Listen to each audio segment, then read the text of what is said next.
I don't know if this is really a bold take, but I have a prediction here for the Indianapolis Colts. Okay. Atlanta Falcons trade Matt Ryan to Indianapolis Colts, reach 2-year deal with Marcus Mariota. So, Indianapolis Colts now have Matt Ryan, and they also have, who do they have? There's somebody else they got. Who did the Colts get that was big? They got a wide receiver, right?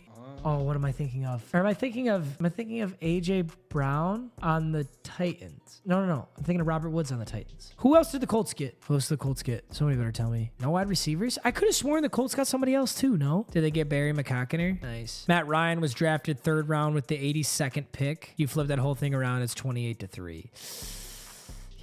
All right, well, let's go over this. So Matt Ryan to the Colts. Right out the gates, I think he's a million times better than Carson Wentz. Carson Wentz has been on an absolute downward spiral since his incredible year at the Eagles. You know who Carson Wentz reminds me of? Actually, Jared Goff. There was this point in time where people were looking at Jared Goff and they were like, oh my God, this is God. Yeah. This is him. He's Jesus. It's him. He's come back. All the Jews are freaking out. Their Messiah came back to their earth. I don't really know that religion, so I don't know if that's correct, but you get my point. And then just tumble down the hill, snowballing, picking up dirt, and so you think Matt Ryan's just kind of always been like? I think Matt Ryan has been spectacular. Okay. I love Matt Ryan. I think the team around him has changed significantly. He reminds me of Matthew Stafford. There are points in time where Matt Ryan's team was stacked, and that's when they go to the Super Bowl. Right. And then there's points in time where Matt Ryan's, I think the last 2 seasons, their team has just been bad, just downright bad, and there's no other way to put it. Carson Wentz on this massive downward spiral. I think Carson Wentz was a big reason the Colts didn't make it. Like, I get it. You lost to the Jaguars, and you should never have lost to the Jaguars, but you shouldn't be in a position where beating the Jaguars is how you clinch a playoff seed. Yeah. With how good that Colts team was, I think Jonathan Taylor single-handedly kept that team afloat when Carson Wentz was doing very questionable Carson Wentz shit. So I love this signing for the Colts. I think this is amazing for the Colts. I think this is the missing piece for the Colts. Like, absolutely. What do the Colts not have? They have Darius Leonard, who, by the way, is the most underrated. I don't know how this dude doesn't get talked about more.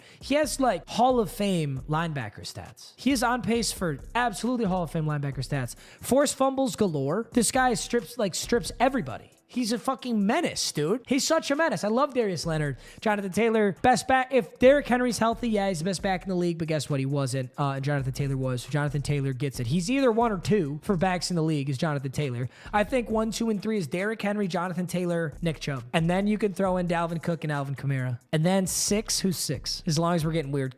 Christian McCaffrey healthy is top 5. I think Christian McCaffrey healthy, you can knock. You love Ezekiel Elliott. I do love Zeke, but he's not top 5. I love feeding Zeke, but he ain't top 5. Especially now with Pollard getting all those fucking reps. It is what it is. Whatever. Jonathan Taylor is better even if Henry is healthy. I'm sorry, but that is insane. Derrick Henry, full health, is one of the best running backs that has ever played. Dude, he's the game. So big. Yes. So big. He's so fast for his size. Nobody's ever been that fast at that size. Either way, yeah, I love Matt Ryan. I think this is going to be amazing for the Colts. I'm really excited. I think it'll be fun. I think Matt Ryan just really struggled last year with just how untalented his team was. And I think Carson Wentz kind of got bailed out by how talented his team was. So I think if you switch them, I don't want to say it's a Matthew Stafford to the Rams comparison because it isn't. It isn't that drastic. I don't think Matt Ryan's that good and that much better than Carson Wentz. But I think this Colts team is going to see a serious improvement. I really like it. $53.9 million remaining on his deal are now guaranteed in some form. So he's getting paid, and he should. I mean, he should be getting paid. I'm excited, though. Colts got an incredible offensive line. Wide receivers are developing excellently. Young running back. Excellent defense. This team could be fucking nasty. Yeah. Love the team. I think team. they're going up in the power rankings. Oh, no doubt. I'm putting them at the minimum A tier. If Wentz was still there, I would do B tier. Absolutely. If it was still Wentz, I'd do B tier. With Matt Ryan, I'm going to go A.